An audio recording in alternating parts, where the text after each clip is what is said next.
तर आगामी पालिका निवडणुकीच्या पार्श्वभूमीवर उपमुख्यमंत्री एकनाथ शिंदे ॲक्शन मोडवर आले।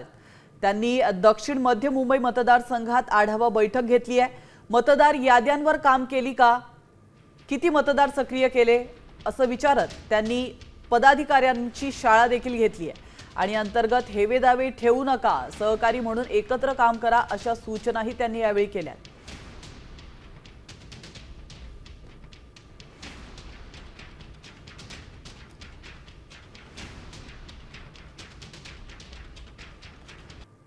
तर आपण पाहतोय काही महत्त्वाच्या सूचना एकनाथ शिंदे यांनी केलेल्या आहेत। मतदार यादीवर बारकाईने काम करण्याच्या सूचना त्यांनी दिल्यात।